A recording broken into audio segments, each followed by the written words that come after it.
Opa, opa, estamos começando aqui mais um pod da gente, certo? Uma casa é o espaço do nosso povo, nossos amigos, um debate alegre sobre tudo. Mas eu queria, de forma muito triste, aqui fazer um protesto. Um gari foi assassinado em Belo Horizonte quando estava fazendo o seu trabalho. E o cidadão que cometeu esse crime, ele, além de matar o trabalhador que estava ali desempenhando uma função muito importante, que é a limpeza de uma cidade, de um bairro, de um país, ele, depois de ter matado o trabalhador, ele, na maior cara de pau, foi para a academia, né? Segundo as informações, ele é esposo de uma delegada de polícia, um branco de 47 anos, jovem até, né? Então se acha no direito de andar armado, não se sabe se ele tinha porte de arma, se ele podia andar com arma, mas não dá o direito de tirar a vida de um trabalhador. Só porque a motorista do caminhão, do compactador, estava fazendo a coleta parado, o carro dava para ele passar, mas ele se achava no direito de passar com o carro dele sem ninguém encostar, o carro encostar, né? Os trabalhadores e a trabalhadora não ofereciam nenhuma ameaça para ele e ele simplesmente atirou num gari, Laudemir, de 44 anos, em Belo Horizonte, e foi para a academia, simplesmente para a academia. Ainda bem que a justiça converteu a prisão em preventivo, e acho que ele deve continuar preso até o seu julgamento, até o julgamento final, e que ele possa pagar pelos seus crimes. Isso tem acontecido não com frequência com mortes, mas com preconceito, com descaso com o trabalhador, com a trabalhadora de limpeza urbana. As pessoas acham que é trabalhador de limpeza urbana, deve tratar de qualquer forma. Não é assim. Portanto, fica aqui a nossa indignação, a indignação da direção do Sindilimp, da coordenadora do Sindilimp também, e que as pessoas comecem a tratar não só o gari ou a Margarida, mas todas as pessoas com mais respeito. Minha solidariedade, meu sentimento profundo à família desse trabalhador.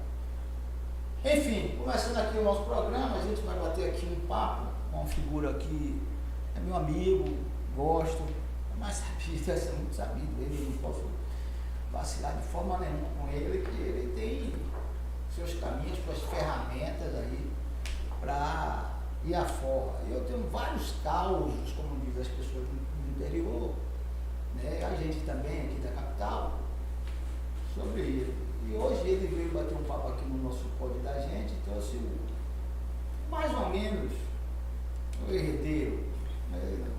Eu acho que ele adivinha como o cara dos filhos é mais sabido, ele não bota o sobrenome, para deixar para brigar depois. Eu vou receber aqui nosso amigo Albino Apolinário e o filho dele, Alisson. Eu pensei que era Alisson Apolinário, mas não é não, é Alisson Sodré. Mas não é filho de Raimundo Sodré, não. É dele mesmo. A gente vai bater um papo aqui sobre a caminhada de Ozoane, sobre as nossas histórias, Praça do Reggae, Bloco Reggae, tudo que ele coloca a mão vira ouro. A gente não sabe onde é que está escondido esse ouro tudo, né? Mas a gente uma hora descobre. Então, seja bem-vindo, Breno, seja seu filho também, se apresente aí para a nossa turma. Boa tarde, Suíca. Boa tarde aos que estão assistindo o podcast da gente. Ele, na verdade, o Alisson Sodré, é muito inteligente, que o filho dele, o primeiro filho dele, chama-se Arthur Apolinário. Quer dizer, ele não leva meu sobrenome. Mas não é neto. É neto. Arthur Apolinário Neto. É Arthur Apolinário. Mas não é neto. Não tem neto. Não tem neto. Mas é isso. Inclusive, eu queria também me solidarizar com o Sindilimp, né? Essa covardia que foi e que aconteceu com o trabalhador de limpeza pública.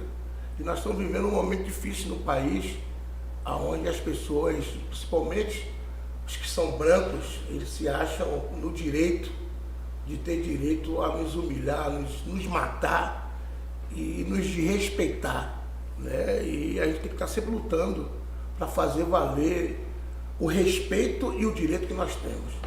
E aí, seu presente aí lá? Boa tarde, a parte boa de tudo isso é poder crescer ao lado dessas duas figuras que são ícones para a gente, não só do movimento negro, mas também figuras notáveis. Essa questão do nome é uma questão complexa. Eu aproveitei e tatuei. Eu vi que você fica aborrecido, você tá meio aborrecido. Não fico não. Isso para mim foi importante porque eu legitimei, tatuei o rosto do meu pai, o único filho. A gente tem que usar o que as ferramentas nos dão. E a gente fica muito feliz, Suíca, com o convite. Um podcast pra gente. A sua ferramenta de comunicação é uma ferramenta que apoia as comunidades de matriz africana. Você, como vereador, sempre teve esse cuidado, você como indivíduo também sempre teve esse cuidado, então pra gente é importante, principalmente pra gente, a geração da juventude, né? Você abrir esse diálogo, abrir esse canal para que a gente possa estar na tarde de hoje dando um bate-papo e trazendo informações relacionadas às nossas atividades. É isso aí, galera, se ligue, bom dia, boa tarde, boa noite, eu não sei que hora você vai assistir. Albino, a sua vida profissional, ele foi servidor público, policial, né? Nunca pegou numa arma, então é importante dizer isso. A farda é uma vez ou outra que ele vestia. Mas além disso, Albino é produtor cultural, né? Empreendedor, empresário, vamos chamar de empresário, porque quando é preto é empreendedor, quando é branco é empresário. Se o cara tem um negócio no boteco que é branco, é empresário e a gente é empreendedor. Empresário, certo? Do ramo de cultura, e eu tenho um orgulho muito grande de participar da vida dessa família aqui. Então a gente vai falar um pouco da caminhada Azoane. Vai fazer 27 anos agora. Eu tenho um orgulho desde o início, né? Quando as pessoas tinham vergonha ainda, não sair ali, eu tinha medo até. Hoje você corre muito mais risco, né? Porque a intolerância é maior, não precisa dizer isso. Mas foi a partir dessa caminhada, parece que é a primeira caminhada no Brasil, que botou a cara na rua e hoje resistindo. Tem muita gente que acha que a gente pousou de paraquedas nesse negócio, mas a gente vem caminhando junto, aí, dentro da medida do possível. Ele já, no primeiro balaio, ele mandou carregar, ele é assim, é fácil. Eu vou para a missa todo ano, aí eu tenho que ir lá, e vai eu, o filho dele, o padre reclama, cadê sua Albino? Eu digo, padre, ele está precisando das outras coisas, a gente vamos para aqui, eu vou a minha missão. Então, mas é muito bacana, devoção, resistência, eu me orgulho muito e me emociono até quando eu participo disso. Muita gente e que vem, né?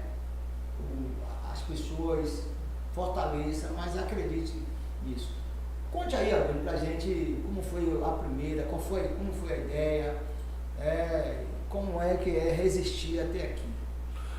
Na verdade, Suíca, quando o Martins, que já fazia isso já há alguns anos, ele tinha uma promessa, ele e Vita, que era uma senhora lá na comunidade, do Maciel Pelourinho, e eles tiveram uma graça obtida por São Roque e por Obaluaê.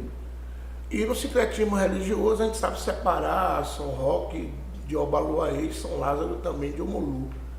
E ele fazia essa caminhada todos os anos e teve um ano que eu resolvi acompanhar. No meio do caminho, saia do Pelourinho até a igreja de São Lázaro na Federação, são 6 quilômetros, né? A gente sai do Pelourinho, sobe ali a Praça da Sé, Carlos Gomes, Campo Grande, Canela, e aí desce lá na subida da ladeira do Campo Santo, a gente entra em São Lázaro. Era apenas umas 8 a 10 pessoas. E eu sempre tive, como agitador cultural e produtor, porque agora agitador cultural virou profissão, antes não era produtor. Produtor era coisa de branco, quando era negro era agitador cultural, mas hoje já é reconhecido. Eu olhei assim e disse, poxa, isso aqui dá pra gente fazer um desdobramento disso. Primeiro eu pensei no combate da intolerância religiosa, porque antes a gente sofria muito com isso, tinha uma certa igreja evangélica poderosa, tem rádio, televisão, jornal, e demonizava a nossa religião. E eu dizia, poxa, eu sou do candomblé, e eu devo manifestar a minha religião e quero ser respeitado por isso. Aí conversando com a mãe de santo, né, de Martins, no 2 de julho, que Martins recebeu o caboclo na casa dele, manifestava e tal. Aí eu perguntei, Dona Ida, inclusive Dona Ida, a mãe de Dubai, né, muito seu amigo. Dubá, né? Dubá. Campos. Dubá Campos. Campos. Para Campos aí, nosso amigo. E aí eu perguntei a ela, Dona Ida, como é o nome de Obalu aí em outras nações? Ela foi falando, quando ela falou Azoane, eu achei aquele nome fácil.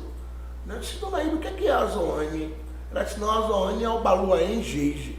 Aí eu falei com o Martim permitiu e tal. Aí eu fiz umas camisas já com a imagem de Obalu aí na camisa, primeira caminhada Azoane. Essa primeira caminhada ela já sai com a média de umas 120 pessoas, inclusive com sua presença e apoio, né, do Cid Limpe. Eu fui lá falar com você e tal, na época Paulo também estava em vida e tal, e Vitor também, e vocês abraçaram a ideia, né? Inclusive eu lembro bem que a camisa foi doada pelo sindicato e nós fomos para a rua, né? A primeira vez que a gente vai para a rua, já que naquela época o povo escondia, né, suas vestes, os elementos do candomblé, inclusive muitas pessoas que eram feitas do orixá usavam as suas contas escondidas no bolso e tal, não acostumava vestir branco dia de segunda-feira, nem segunda nem sexta, né? E aí nós fomos para a rua. Primeiro ano foi um choque, que as pessoas queriam saber o que era aquilo. Nós com balaio, né, com afro velho, caminhando, e lembro bem que esse primeiro ano o Afoxé, filho do Congo, Nadinho do Congo, eu falei com ele, convidei ele acompanhou junto com a gente o cortejo, né, da Praça do Reggae. A Praça do Reggae estava também nascendo nesse momento, né? Não, a Praça do Reggae não existia ainda não. A Praça do Reggae estava em construção. E aí nós fomos para São Lázaro. E no ano seguinte isso se popularizou.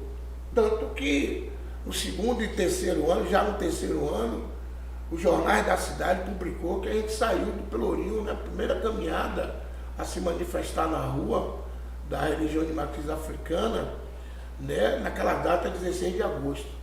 E aí eu percebia também que os católicos faziam suas procissões, os evangélicos suas caminhadas, e o povo do axé ficava tímido com aquilo, não tinha coragem, apesar de que a gente, todo ano, no mês de agosto, né, você encontra na rua filhos de santos e filhas de santos, né, com tabuleiro, com balaio, fazendo a peregrinação, que é chamado Sabagé, pedindo ajuda, que na verdade, por mais rico que o terreiro seja, ou o filho de santo da casa tenha posse financeira, mas é um rito todo agosto, né, os filhos saírem para a rua para pedir, como se fosse uma espécie de uma mente engaje para você entender o valor do que é ter da saúde exatamente. O mês de agosto é um mês que as pessoas dizem que é um mês de desgosto e que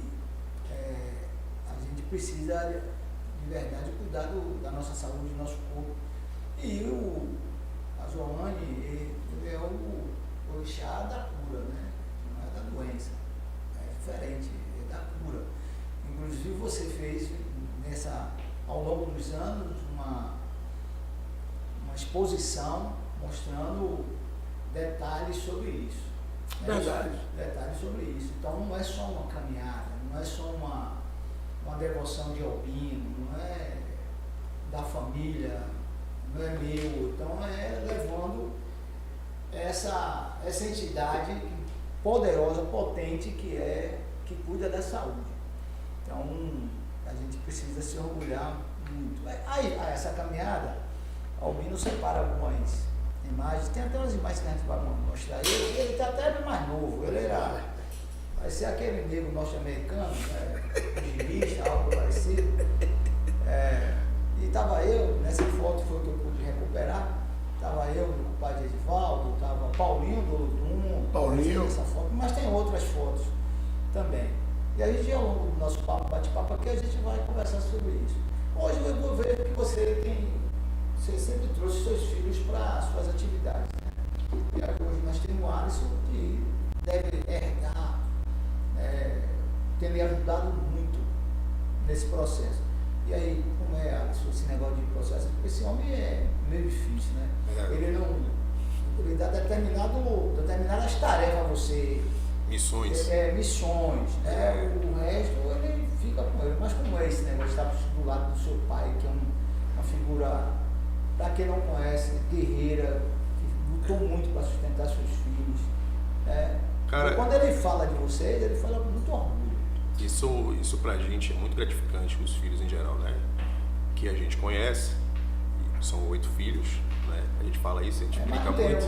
Não tem mais. Meu pai, a gente fala que a gente conhece porque meu pai tem uma característica muito boa, que é esse reconhecimento dos pares e tratar as pessoas com muito respeito, com muito carinho, porque vem de um lugar marginalizado. A origem da família do meu pai, em que se consolidou e que está até hoje, é o Pelourinho. Para mim, como filho, os outros filhos, essa dinâmica é uma dinâmica que é a perpetuação dessa história, que nasce com a minha bisavó, Alzira do Conforto, na qual a gente tem uma famosa. E meu pai, isso fica assim como... Tem uma amiga dela que tem 107 anos, tá dando miúda, que parece que foi trabalhar. A miúda está em vida ainda? 107 anos, fez agora aí. Eu conheci Dona Miúda. Me xingou todo outro dia, porque eu fui no aniversário dela, eu inclusive fui. 107 anos, Suíta. Fui levar o presente dela, na casa da filha dela, Catita. Quando chegou lá, o aniversário estava sendo na Baixa de Manu.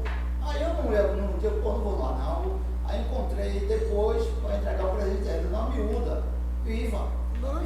Essa é a parte boa, é que mesmo você aí, né, como host desse podcast, você tem uma relação muito importante para a gente como comunidade, né? Meu pai fala da importância de como você acreditou nisso. Hoje é muito fácil, hoje é instagramável, hoje dá like, não dava like, pelo contrário, a repressão era muito forte, ainda é muito forte. Já tem outra briga política, a gente sabe disso. O candidato foi chamado, entrou na missa, deu confusão. Então, eu tive que responder na imprensa. Então, vocês como ninguém sabem a importância disso e de transformar o espaço. Então, o meu pai, ele sempre trouxe os filhos para conhecer um pouco a realidade, né, dos múltiplos trabalhos, das múltiplas ações.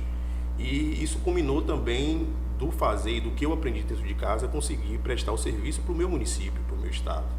Né? Graças a essa militância, o aprendizado, a educação que foi me dada, tanto por você, por ele, que são as pessoas que são pioneiras nesse processo, eu fui gestor público dos últimos 14 anos no município de Salvador, responsável pela política racial do município, ao lado da doutora Ivete Sacramento, e por muitos momentos você foi uma dessas figuras que também nos ouviu, me deu o caminho, me deu régua, compasso, para que a gente pudesse fazer, e isso o bastidor não sabe, para que a gente pudesse fazer uma política, né, de equidade racial dentro do município. Então, isso para a gente é muito valoroso, e a gente compreende que essa missão é uma missão, como você falou, que é uma missão, não é fácil, não é simples. E aí, com o passar do tempo, acompanhar a figura albino, saber distinguir do pai, que como pai é uma figura fantástica, mas o homem albino e a responsabilidade que ele carrega, que você e tantas outras pessoas pretas carregam, é muito complexo isso. Hoje a gente fala de saúde mental, uma série de coisas, mas não é simples, essa dinâmica não é simples. Então, para mim, assim, os meus ídolos, eles não estão distantes, não são americanos. Os meus ídolos eu convivo ainda e tive essa oportunidade. Então, para a gente é, de fato, algo desafiador, mas algo muito valoroso. A gente fica muito feliz com isso.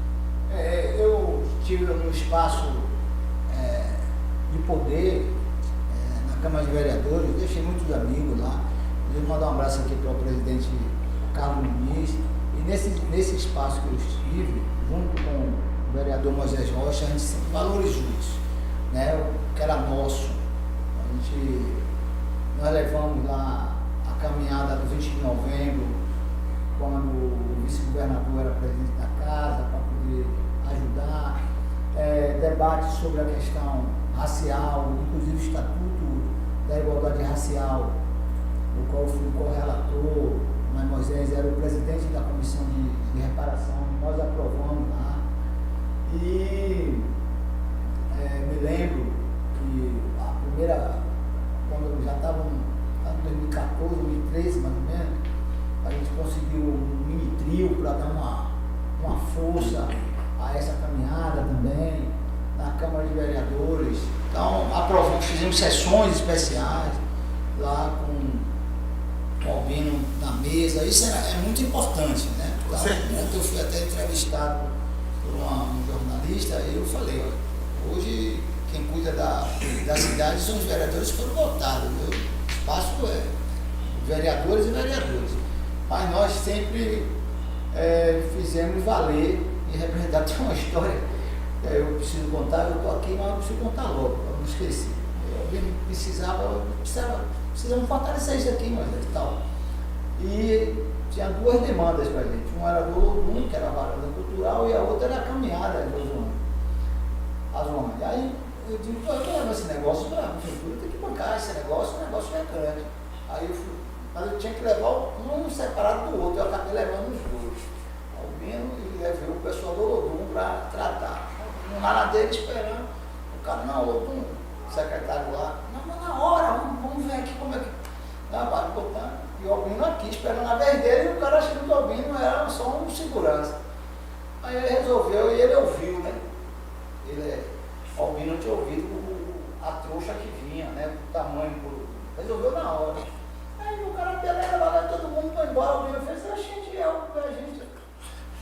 o cara, por que isso aí, rapaz? Isso aí não. Aí eu fui explicar ao secretário o que era, ele disse, porra, meu irmão, me desculpa aí e tal. E aí resolveu também. Então eu acho que é isso, entendeu? De levar para onde a gente estiver, no espaço, apresentando. Porque alguém não fala. Do ponto de vista de que as pessoas tinham receio e tal, que era muito complicado, as pessoas não entendiam, hoje já entendem. E tem que agradecer a essa coragem que nós fizemos. As camisas.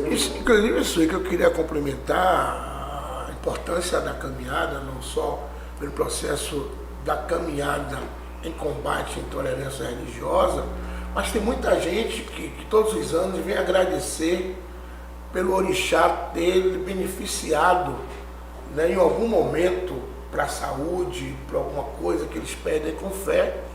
Inclusive eu sou uma testemunha viva, porque eu fiz 2 cirurgias, que não foi fácil para mim. Em uma das cirurgias eu estava com câncer, né, pedi muito ao Baloaê, pedi muito aos orixás a cura, porque naquele momento foi um momento delicado, e acredito eu, e esse ano eu vou estar caminhando para agradecer ao Baloaê, né, pela força e pela energia que o orixá me deu para eu estar aqui, nesse momento aqui, falando e mantendo essa caminhada viva, que não é fácil. A gente tem dificuldade para poder realizar, porque temos custo para poder fazer isso, para colocar na rua. E você tem nos ajudado muito, tem encontrado caminho, enfim, mas é isso. Inclusive eu tive com o secretário de Cultura, falei com ele, com o secretário de Cultura do Estado e tal. Não sei como é que resolveu, mas é um negócio muito importante. Quando você fala esse negócio, você fala da questão da cura e da fé, né? Então, quem tem fé, então vai alcançar seus benefícios. Mas eu sei das dificuldades. Mas como é que está sendo hoje aí a procura pelas camisas? Outro dia eu estava ligando para você, eu vi um negócio bulindo lá. O negócio está caminhando. Ele quase desliga o telefone. Eu pode ligar, não, desligue não. Eu não sabia, irmão. O negócio é duro. Mas como é que está sendo trocado por alimento? Como é que é? O pessoal está indo comprar, o pessoal está indo pedir muito essas camisas, porque as pessoas às vezes não sabem a dificuldade que é. Né? Bom, a camisa está sendo vendida lá na sede de Alzira do Conforto, lá no Pelourinho, na rua Alaide Feijão, número 14, e também no Negro Urbá, que é próximo à sede de Alzira, né, e o bar de Tibas Bar, que é meu irmão, que também está vendendo lá. Mas ainda com dificuldade, que as pessoas querem isso doado, isso tem custo, né? Toda uma cadeia econômica que a gente gira em torno disso, desde quem toca, do babalorixá que cuida, das camisas que são feitas, das baianas que são contratadas, os clarins que são contratados, a equipe de apoio que ajuda, que também são remuneradas. Então tudo isso circula o recurso e a economia dentro desse trabalho que eu executo. Então algumas pessoas que até por conta da tradição e às vezes não tem um poder realmente aquisitivo de comprar, e normalmente todo ano eu dou, porque aquilo ali não é para ganhar dinheiro, é para fazer a coisa acontecer e agradecer o orixá pela sua fé. Mas é assim, até a igreja ela pede o dízimo, porque a igreja sobrevive daquilo que é doado para a igreja. A mesma coisa é a caminhada de Azoane, né, que muita gente ajuda, tem pessoas que colaboram direto e indiretamente, né, tanto institucional como pessoa física também ajuda, mas já está à venda, e é bom que as pessoas procurem isso, procurem essa camisa, porque eu fiz poucas camisas e a procura está sendo grande. Quem vai ser o padre? Vai ser Padre Lázaro, inclusive a própria igreja Rosário dos Pretos, a missa vai ser lá às 10h30 da manhã, vai estar com o coral da igreja, né, tocando, inclusive com os elementos do candomblé, que são os instrumentos, os atabaques, os agogôs, os chequerês, vão lá estar tocando na missa, no cântico da missa, com o Padre Lázaro, que também é um padre que tem um entendimento e é negro e agrega muito bem, né, o povo do axé, que vai para aquele templo, lá para a igreja do Rosário, sabendo que o candomblé, a igreja católica, mas nós temos uma convivência muito boa, e inclusive serve de modelo para o mundo, quando as pessoas estão se matando por conta de religião. E na Bahia a gente consegue conviver, né, com a religião, né, que agrega também, que é a igreja católica junto com o candomblé. Quero fazer aqui um convite ao Padre Lázaro, que é um grande amigo da comunidade, para que ele possa participar aqui. Eu vou fazer uma entrevista com ele é muito bacana. O Padre Lázaro é uma figura espetacular. Um beijo. Eu vou estar nessa missa aí, porque é essa missão que eu vou me lembrar. Essa questão do audiovisual, né, apesar de você ter falado aqui, Alisson, que a gente deu o compasso, mas vocês aprenderam muito, né, com essa questão da internet, da inteligência artificial, né? Esse audiovisual você faz sozinho ou você com outro, seu irmão Albino. Na verdade, como é que... Albino é presidente da Júnior, então ele me mandou mensagem aqui agora. Não era ele. Não, era Grilo, depois eu conto. Você tirou Grilo. Eu tinha que tirar, depois eu conto. Seu assessor especial. Seu assessor especial. Seu assessor especial, tem isso. Cara, isso é muito interessante, porque isso na verdade não parte de mim. Isso é uma das outras coisas, das outras habilidades que esse senhor tem. Eu tenho graduação em publicidade e em direito também. Sempre convivi com essa questão de meu pai, dessa relação do agitador cultural, tanto eu como meus irmãos, e a gente sempre teve a dificuldade dessa questão da comunicação. Você também é um exímio comunicador, a gente sabe disso, e domina muito bem as redes. Então, os primeiros movimentos que a gente tem de acesso à rede, pouco a gente sabe, em 93, 94, meu pai comprou um computador, um compacto empresário, então eu sempre tive acesso a essas questões. Eu tenho uma facilidade em entendimento disso. A gente dividiu os produtos, eu digo que ele é uma espécie de hold, porque você tem lá Caminhada Azoane, tem a Chu na quarta-feira de cinza, o reggae, o bloco, etc e tal, mas são produtos que a gente trata com muito cuidado, justamente por isso. E aí eu sempre vou dizer aqui, né, eu separo a figura albino, que é essa pessoa do meu pai. A figura albino é uma pessoa muito exigente.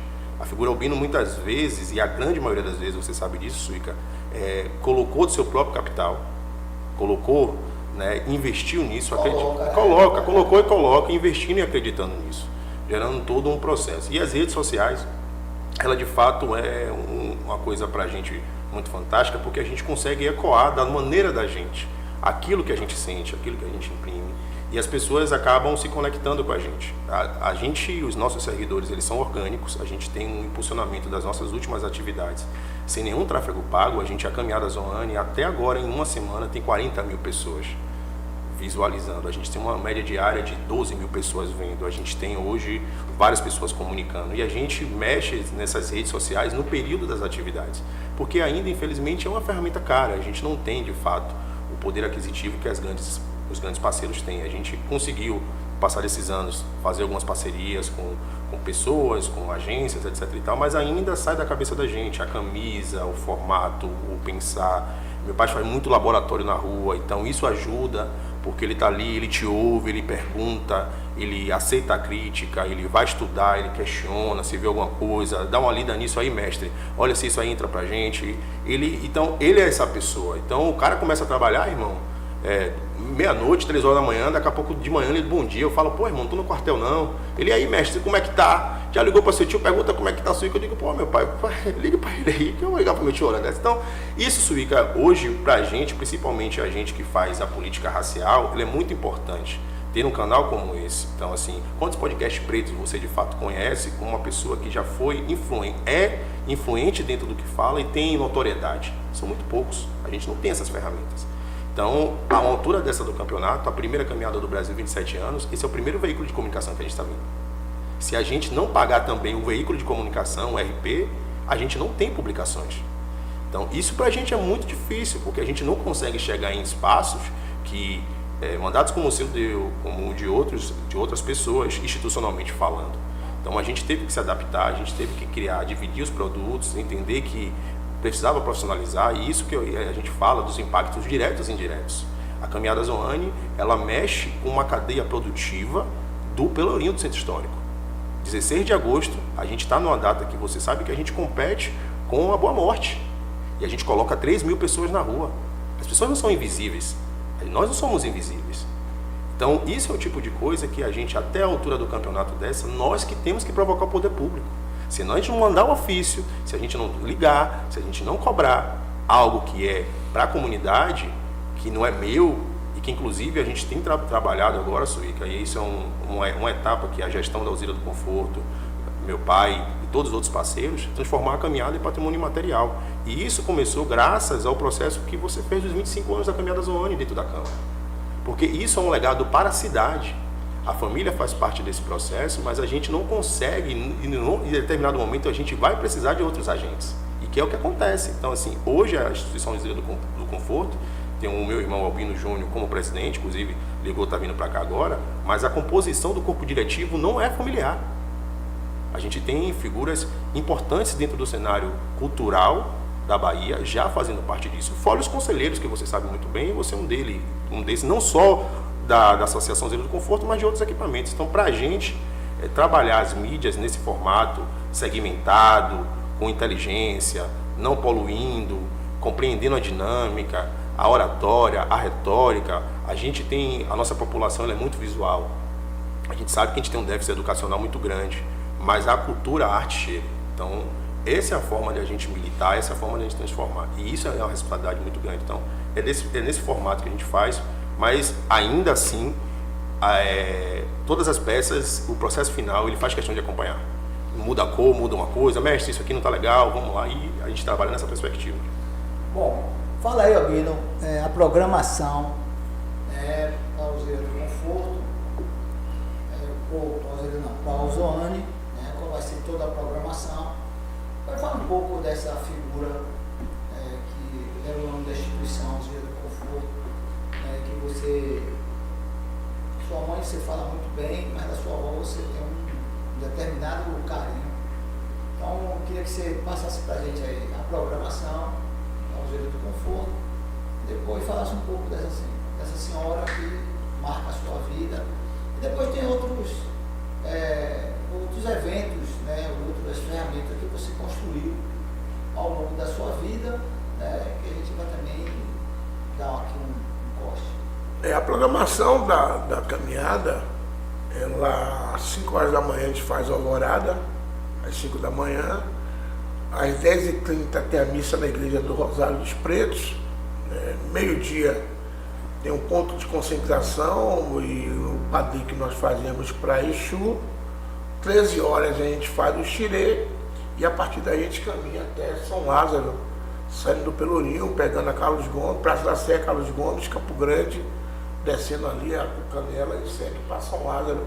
A gente para ali na árvore de Iroco para fazer uma saudação àquela árvore pela importância religiosa que a árvore de Iroco tem, e principalmente também para esse mês de agosto. E de lá nós descemos para a igreja de São Lázaro, onde no ato da igreja nós fazemos o processo que é o banho com a flor do velho nas pessoas para poder limpar e, enfim, e agradecer ao orixá. E depois de lá o couro come. Depois de lá, a festa A gente só volta no outro dia. é o profano, né? Aí você só volta no outro dia. Eu quero também que teve um período que eu estava com. Até fiz a cirurgia depois, né? E fui caminhando até lá. Então, fui até lá nessa caminhada, para mim foi muito importante isso também. Mas assim, conversando com Alisson aqui, falando também de todas as outras atividades. Hoje você acompanha isso de perto ou você ainda está aqui em Salvador? Eu soube que você já tinha ido para outro estado. Acabei mudando para outro estado, fiz uma escolha profissional mesmo de qualificação. A minha esposa, ela também é fruto do projeto de vocês, ela é uma médica preta, completou agora 15 anos, é jovem também, medicina. Eu já estava na gestão há um certo tempo e sentia a necessidade de melhorar, de aprimorar. Cheguei a ter um determinado cargo, um cargo de importância, de execução de políticas públicas, e estou agora morando em Minas, ali na cidade de Itajubá, 3 horas de São Paulo. Tenho feito agora minhas especializações e acompanho de perto, né? Hoje, com o advento das telecomunicações, você ter Zoom, então a gente acompanha e faz essa rotina. A gente de fato tem um cronograma das atividades. A gente tem uma rotina. Meu pai, por ser militar, cumpre de fato, arrisca isso. A gente tem pautas, reuniões, são muitas atividades, muitos projetos. A gente tem dado um caráter à instituição, que leva o nome de minha bisavó, um caráter para além dessa questão cultural, educacional também. A gente hoje tem participado de editais, estruturas que possam levar a educação para a comunidade. Assim como a Escola Criativa do Ludum, assim como projetos em que você, como vereador, também fomentou dentro daquele espaço, a violência e a falta de oportunidade no centro histórico nos preocupa muito. Hoje a gente sabe que tem uma especulação imobiliária muito forte, a gente já viu isso acontecer em um outro momento e a população praticamente ela foi dizimada dentro disso. Então a gente tem avançado nos produtos e nos leques. Hoje um dos nossos principais produtos é a Caminhada Zoane, pela importância da relação com a fé. Mas você sabe muito bem que a estrutura nossa familiar, ela vem, e meu pai vai explicar muito melhor, vem da relação do reggae. O reggae que fomentou os bares de reggae, a criação do bar do reggae, ele é um produto que de fato mudou a cara não só do Pelourinho, mas também de Salvador no cenário internacional. Então as pessoas muitas vezes conhecem as bandas, mas não sabem como foi fomentado isso. E foi fomentado através das culturas dos bares. Então isso, de fato, com o passar do tempo, a gente teve que segmentar e aprimorar, porque a cultura ia morrer. Se a gente trabalha isso só na perspectiva do empreendedorismo, do empresariado, do comércio, da venda de bebida, em algum momento, isso de fato não ia gerar um produto que tem gerado e que tem fomentado. Então a gente tem hoje, dentro da Usina do Conforto, a atividade do Reggae Bloco, que completou agora 20 anos, 2 décadas. A gente tem a Caminhada Zoane, que completa 27 anos. A gente tem a Quarta-feira de Cinzas, que também é uma atividade pujante, marcante, onde a gente desmistifica a ideia de que Exu é diabo. A gente traz uma outra roupagem, aproveitando aquele corte da Quarta-feira de Cinza com o início da Quaresma, uma outra atividade que reúne milhares de pessoas. Então, assim, diretamente hoje, atendendo o nosso público, juntando Carnaval, Caminhadas online, seminários, a gente fez um levantamento do nosso planejamento estratégico no último ano, a gente atendeu quase 80 mil pessoas diretamente. Então, isso é um impacto na cidade, porque é segmentado. Além da população negra, a gente tem pessoas que vêm de outro estado, a gente tem devotos que vêm de outro estado, praticamente uma romaria, o cara traz a família toda, vem agradecer, pessoas, turistas que tiveram contato com isso, entram em contato com a gente, outro idioma. Então a gente precisou se qualificar para de fato entender essa dinâmica. Então hoje a instituição ela tem esses 3 projetos que são a base para as outras ações, e a gente hoje tem buscado uma questão educacional.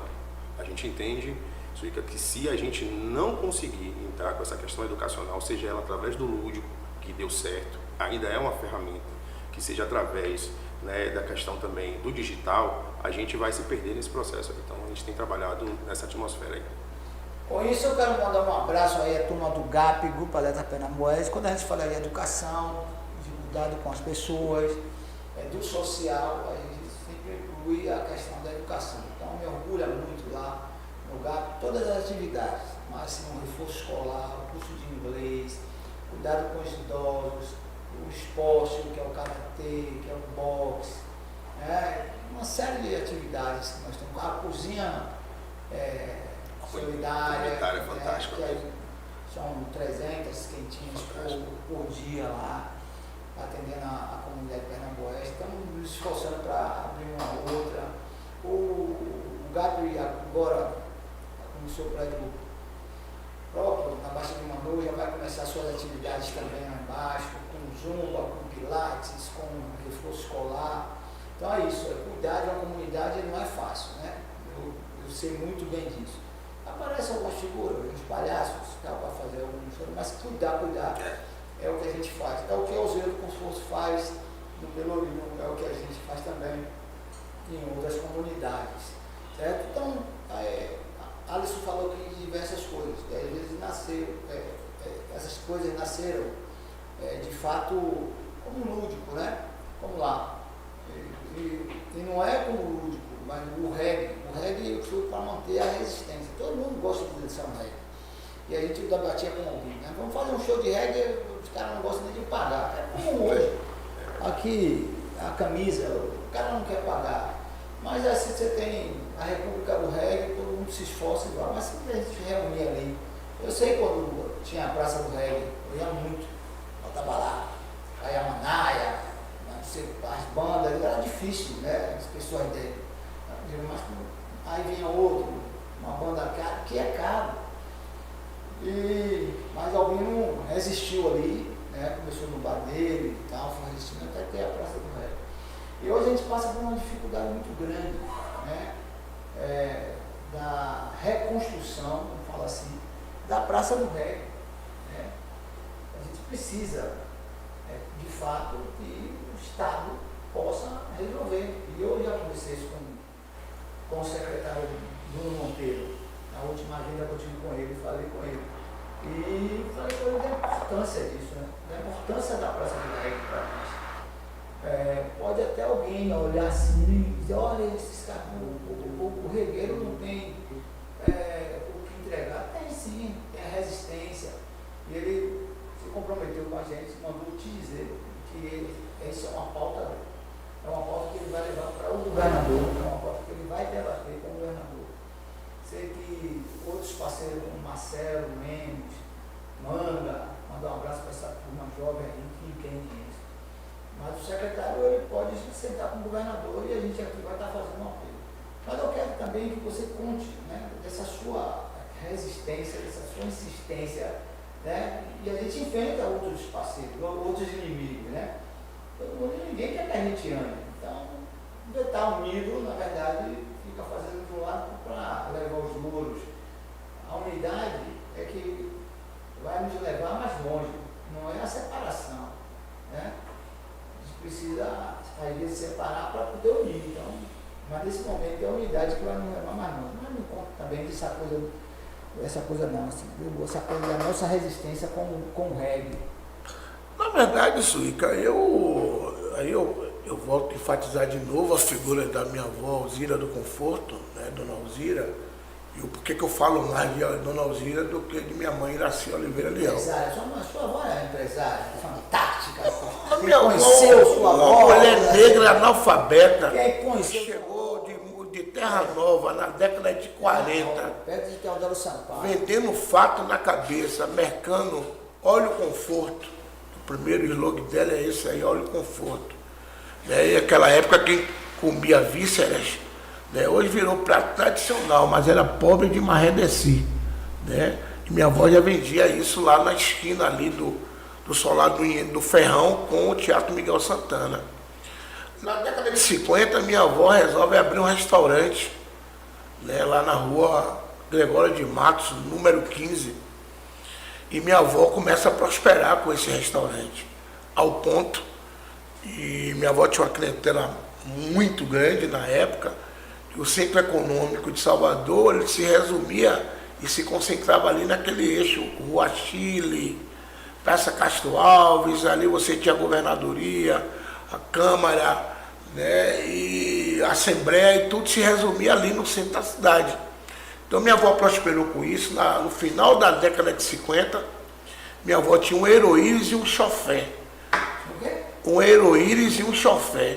E minha avó, como empreendedora, além de ela ter lá o restaurante, que hoje Chofé, é motorista. É motorista. Motorista. É um motorista particular de hoje. O cara que tem uma pessoa que tem um motorista particular, é uma pessoa importante.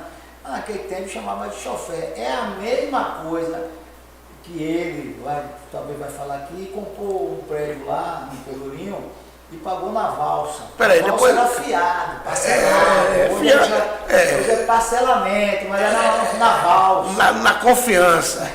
E aí, Dona Alzira também tinha um castelo. Castelo é um motel. Prostíbulo. Não é prostíbulo. O prostíbulo é diferente. Não, o prostíbulo... era um motel. O que ela tinha, na verdade, era castelo. Era um castelo que era um motel, né? Que e as princesas e os princesos. É que alguns chamam de entrar e sair. Né? E lá era um dos empreendimentos na época lá no Maciel Pelourinho de Dona Alzira do Conforto. E que depois, além de minha avó ter comprado esse prédio de número 15, o prédio de número 14, que você disse que eu comprei na valsa, que eu comprei uma para pagar hoje e outra para perder de vista. Né? Mas terminou de pagar. Graças a Deus, não deu mais nada. Né? E aí minha avó cedeu esse prédio, minha mãe terminou comprando. E a minha família, na década de 60, era uma das poucas famílias que tinha posse financeira.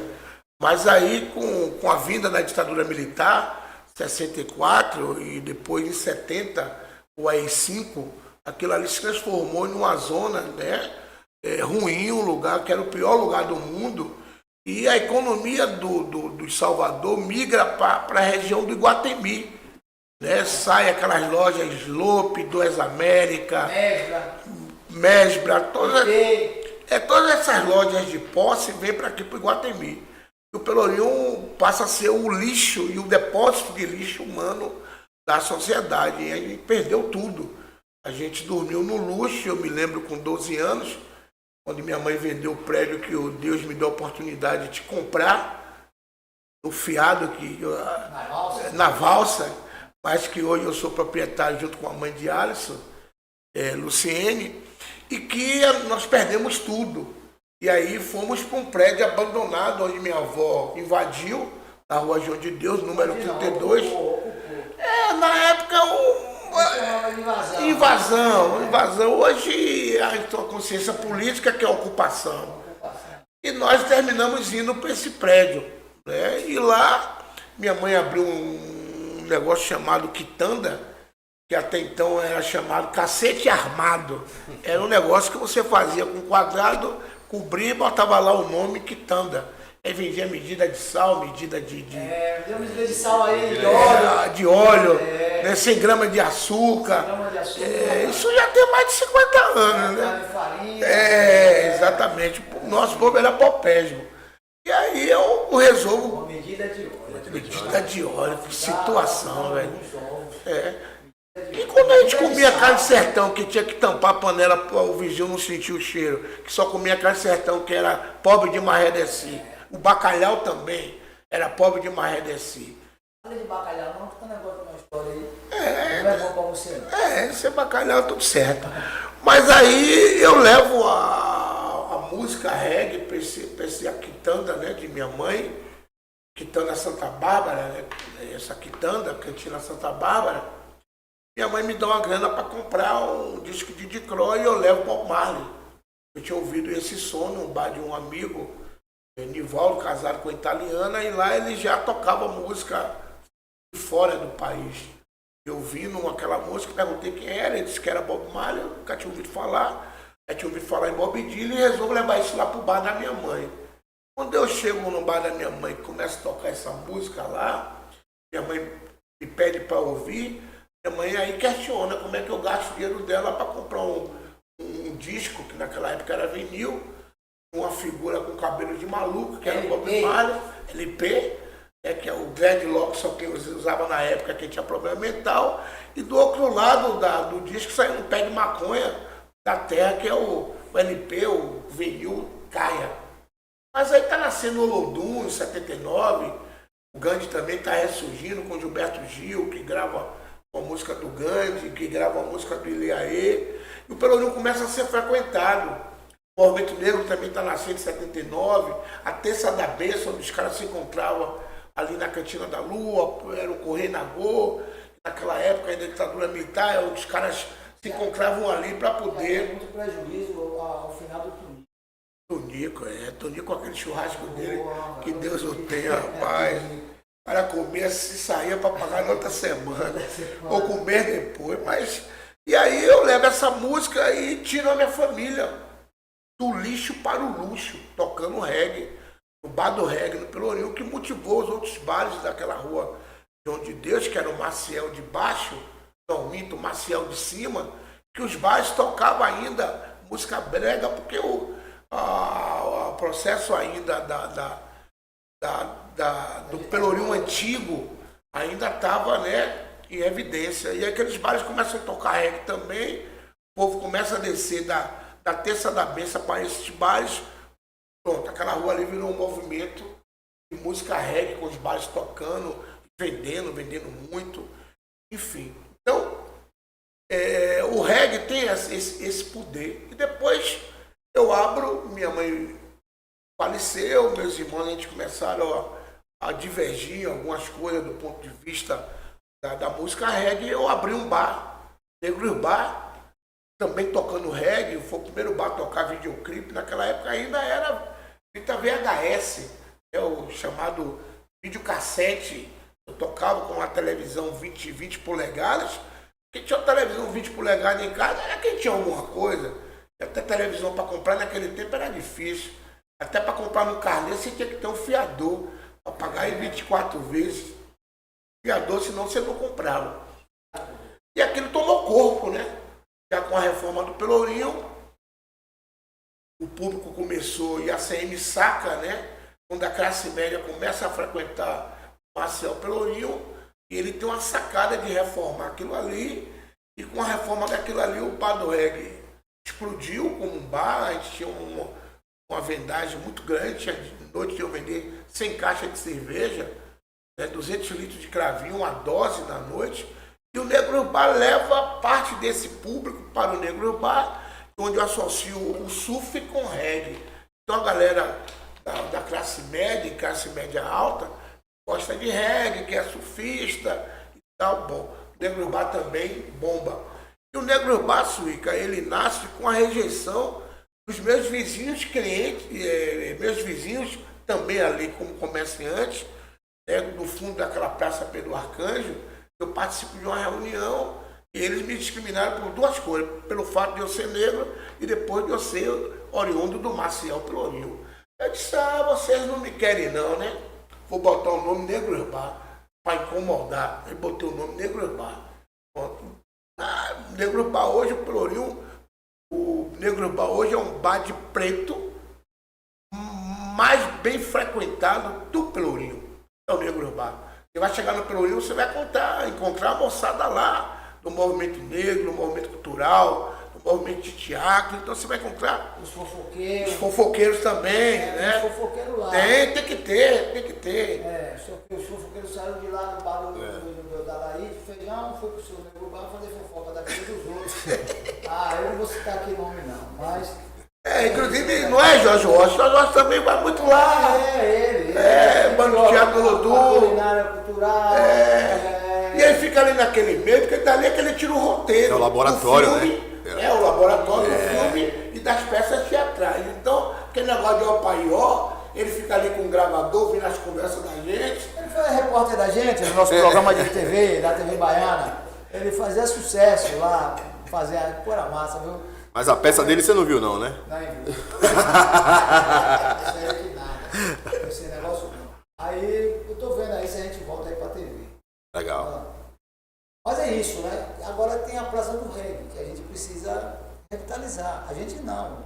A gente tá fazendo a nossa parte. O governo precisa dar uma resposta a isso. A importância da Praça do Reggae, quando o governo, na época, né, sacou que a negrada estava incomodando o Pelourinho, que o Pelourinho estava sendo frequentado por uma burguesia branca naquele espaço, E aí, primeiro sufocou com a violência policial. Os bares tinham batido, eram os únicos lugares que você tinha batida policial e que nos terminais de ônibus, o cara, primeiro para subir pelo Pelourinho, tinha que ser identificado.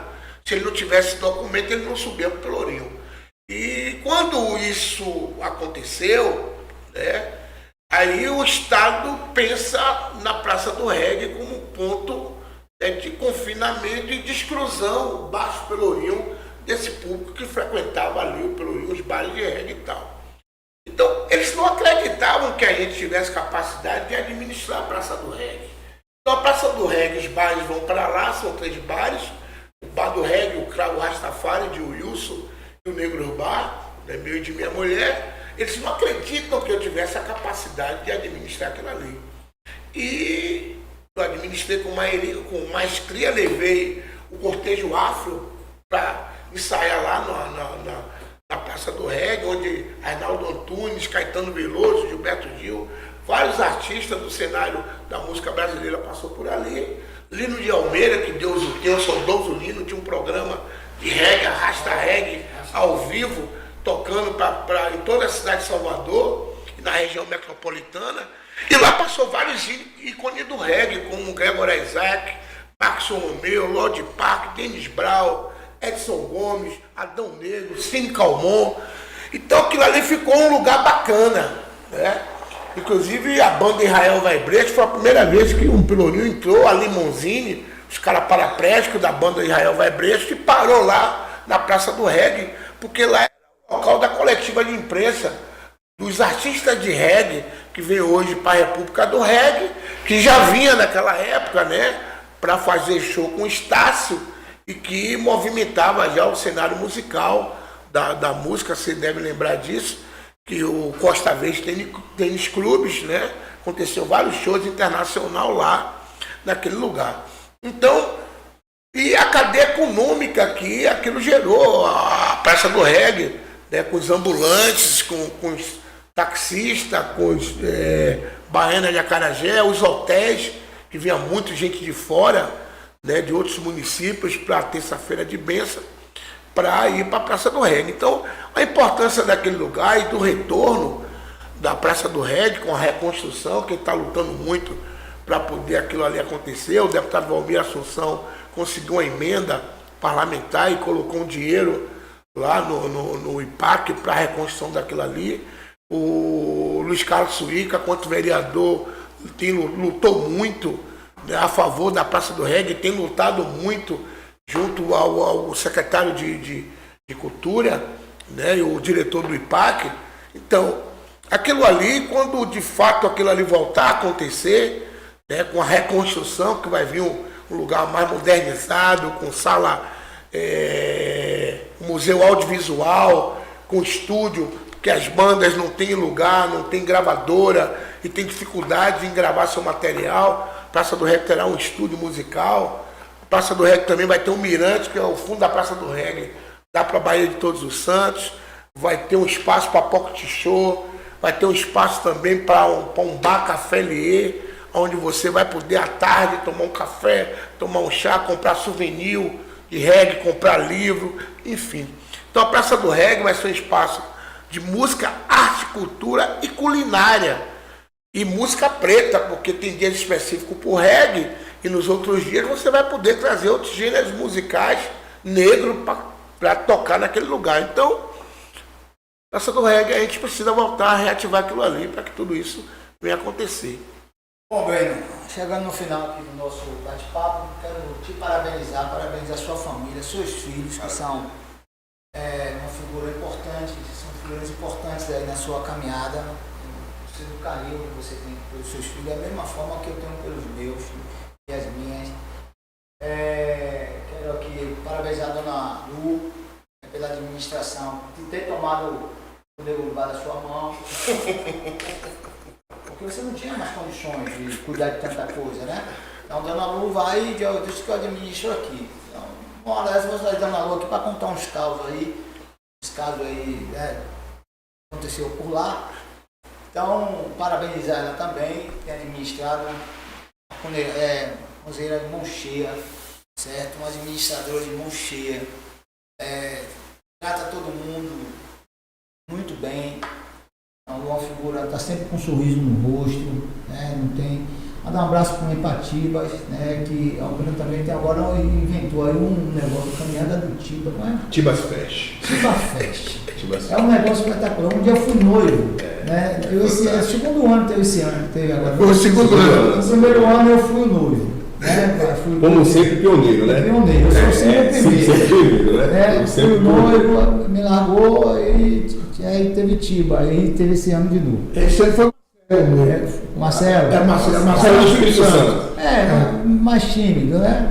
Mais novo, mas mais tímido. É. Então, um abraço a Tibas, né? A todos os seus filhos, a todos os empreendimentos que você quer que tenha sucesso, sabe disso, você pode sempre contar comigo, na medida do possível.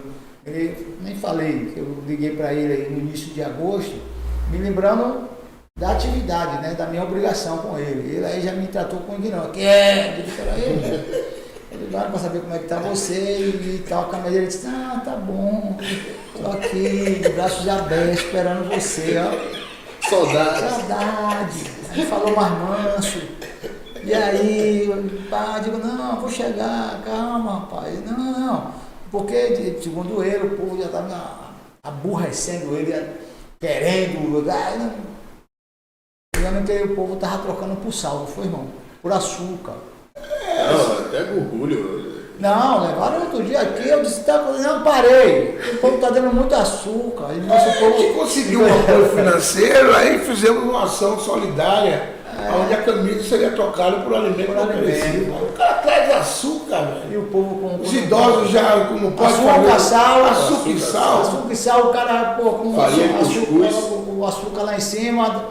Hipertenso, não dá certo, não. Então, gente, a caminhada está sendo vendida no Lemos Bar, no Tibas Bar. Na sede também. Vá lá, adquira a sua camisa, certo? Está contribuindo com o fortalecimento desse evento, que não é só um evento, é resistência, é fé, é cura. Então, com vocês,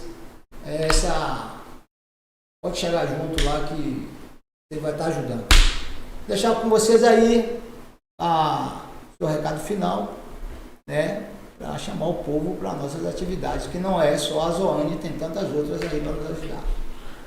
Eu quero agradecer, na verdade, o podcast da gente, por essa sacada da comunicação direta, de uma forma direta com o nosso povo preto, que a gente não tem ainda acesso à mídia, né, a mídia tradicional desse país, onde é feito vários investimentos em setores que é contra o povo brasileiro.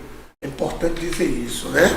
Quero agradecer e convidar todos que participem da caminhada, né, que chegue cedo para poder ver todo o processo, né, do ritual, para que isso antes venha sair no dia 16, que venha participar e dizer que quem tem fé vai a pé. E aí, meu senhor? Maravilha. Eu só agradecer, só gratidão, reforçar o que meu pai falou, a importância de todos adquirirem a camisa da caminhada. Não menos importante, esse canal seu de comunicação, mais um canal de comunicação. Você, como sempre, furando uma bolha, né? Dita bolha, um canal de TV. Primeira vez que a gente teve um estúdio para falar da caminhada Zoane, foi você que também que deu acesso a isso, TV aberta. Então, isso é muito importante, ter esses mecanismos. E dizer para os nossos telespectadores que acompanhem, porque eu, enfim, não estou em Salvador, né, agora em Copiaba, mas fico sabendo, inclusive, das fofocas através daquele podcast. Vi umas figuras aqui que... Ele já me chamou para levar ele lá comer um negócio de ele sabe que eu gosto de um escabeche de beijo para comer lá, e eu, quem vai? Pô, então deixa para depois. Então assim, ó, um abraço, um beijo, estaremos lá, vou na missa, caminhar se for possível, porque eu tenho outras atividades, inclusive vou estar participando da cerimônia de entrega de certificado lá do GAP, né, de informática avançada, já estou escalado para estar lá também. Portanto, eu vou fazer a devoção como eu já fiz nesses 27 anos. Estamos juntos, Albino. Ok. Muita fé. Achei.